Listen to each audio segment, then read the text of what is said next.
Hey everyone, welcome back. If you're new here, my name is Jamie, and here I share tips about simple living, organization, and productivity. I heard a quote from Tim Ferriss a few years ago that really stuck with me. It said, "Win the morning, win the day." It used to be that I didn't really consider myself to be a morning person per se. I would have called myself a night owl and maybe a mid-morning person. In college, I found my sweet spot for starting my day was between 9:30 and 10 a.m. So that was usually when I scheduled all my classes for. When I had a career, I had to be to work by 9, which was doable. But as I've had kids, I've had to start my day a lot earlier.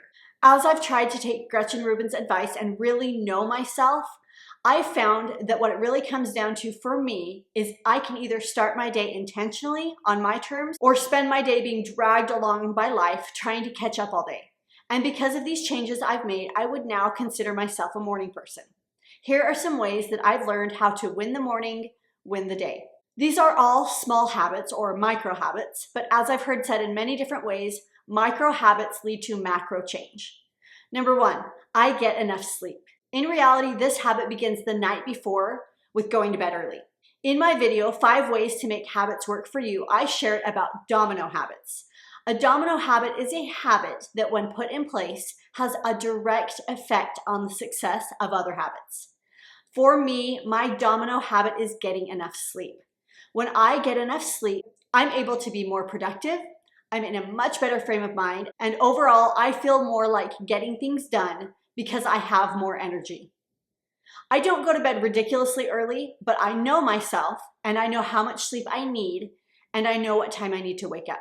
Number 2, I wake up intentionally, and I wake up earlier than I really need to. This is in direct relation to getting enough sleep. For me, the fastest way to start my day off on the wrong foot is to wake up late. If I sleep past my alarm, it really just starts me off on the wrong foot. I have to have some time to myself in the morning before anyone else in my house is awake, before anyone else needs anything from me. I need to get in the right frame of mind before I face anyone. I've shared before that I get up and I meditate as part of my morning routine. This has been such a great habit for me. It helps me intentionally set out to have a good day. And by doing that, I'm starting my day on the offensive instead of on the defensive. Meaning, I'm able to start my day being proactive about getting things done instead of having to reactively respond to things that are thrown at me. Hal Elrod also expressed this point when he said, "How you wake up each day and your morning routine, or lack thereof, dramatically affects your levels of success in every single area of your life. Focused, productive, successful mornings generate focused, productive, successful days, which inevitably create a successful life. In the same way that unfocused, unproductive, and mediocre mornings generate unfocused, unproductive, and mediocre days, and ultimately a mediocre quality of life." Number 3, I look at my planner or to-do list and see what I need to get done that day. This doesn't have to take long. My husband, who has an office job, also attributes his daily success to being able to do this first thing in the morning as well. He calls it his first action item of the day once he gets to his office. He will sit down and see what he has to get done for the day and then budget how much time he has for each task and how much time he has in the day and figure out how much time to give to each thing. There are a million different philosophies on how to make a to-do list or how to plan out your day, so find the exact method that works for you. I personally sit down and plan out my week on Sunday evenings, and I try to look at my planner every day before the busyness of the day begins, just to make sure that I know what I've got going on that day. I've mentioned before that I use a cleaning schedule, and even those daily cleaning items go on my daily task list. When I have the chance to be productive, these are the tasks I also look at. I found that scheduling out my day is crucial to productivity. It gives me something to aim for. Do I always get everything done every single day? Nope. But it helps me have direction for what I'm aiming to get done. I do my best to cross everything off, but life happens, and at the end of the day, if I have things that didn't get done, I give myself some grace and work toward getting them done the next day. Number 3, I'm careful about taking downtime during productive time first thing in the morning. What you do first thing really matters. For me, once I get my kids to school, I have a very precious window of time while my 2.5-year-old plays independently that I can get things done. I have to be very careful with what I do when that window of time starts.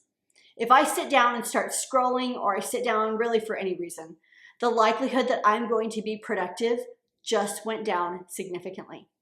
When you have the chance to be productive, make sure you utilize that time as best you can.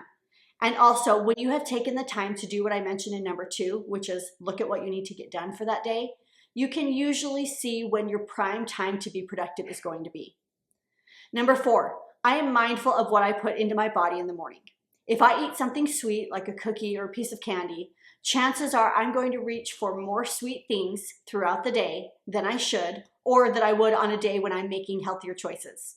So I have to be mindful of what I'm eating for breakfast. If I eat something heavy, I'm going to feel more sluggish, but everyone is different, so just find what food truly fuels you in the morning and gives you the best possible start to your day.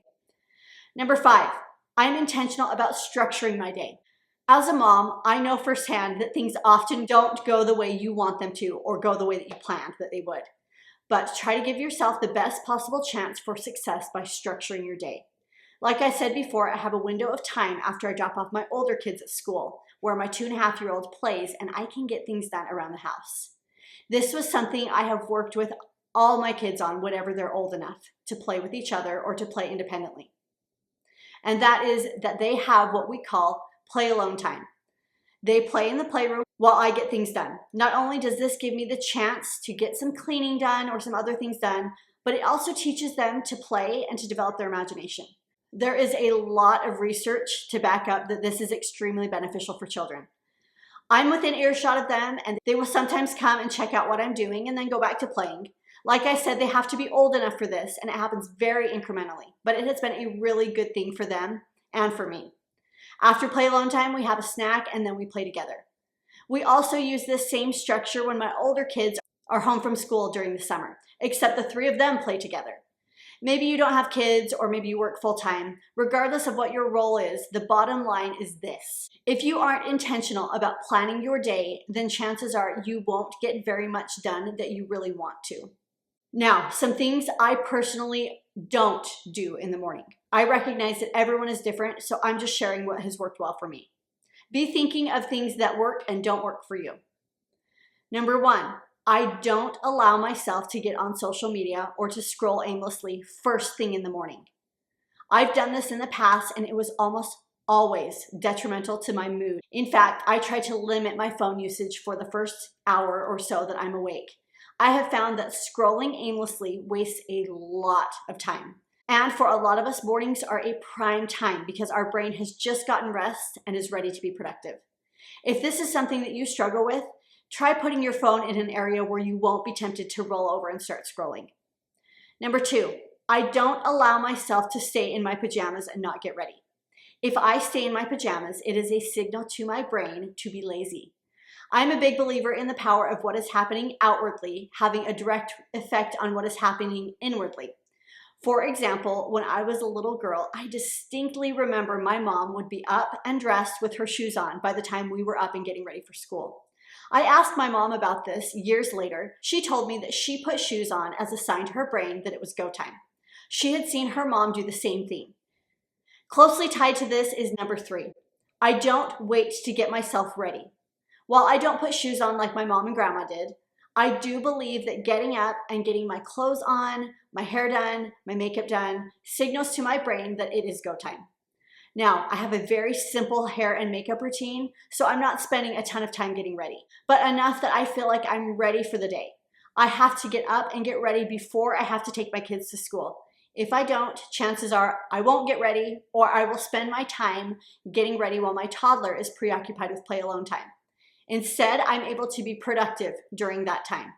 Number 4, I don't listen to upbeat music for the first hour or so that I'm awake. I've noticed that my brain just doesn't want or need a lot of input in the morning. I used to listen to music on my way home from taking my son to school a couple of years ago, but I noticed it interfered with my ability to get a lot of thinking done. And it often led to me feeling a little keyed up. I think when we're constantly putting things into our brain, it makes it so we don't give ourselves enough time to process what is going on around us. Number 5, I try to think and speak positively in the morning. I try not to complain to my husband first thing in the morning. My husband and I both get ready together in the mornings, and so we talk. And I've noticed that complaining to my husband about whatever is bothering me while I'm getting ready gets me into a negative mindset throughout the day. Even when he's just listening to me vent about whatever it is that's bothering me, the act of complaining starts me off in the wrong state of mind for the day. I have to start out my day assuming that it is going to be a good day. These are just some of the micro habits that I have adopted to help me win my morning and thereby win my day. I would love to hear in the comments below, what are some micro morning habits that you have that make your day more successful? If you haven't already, please like and subscribe. Thanks for watching, friends. Have a great day.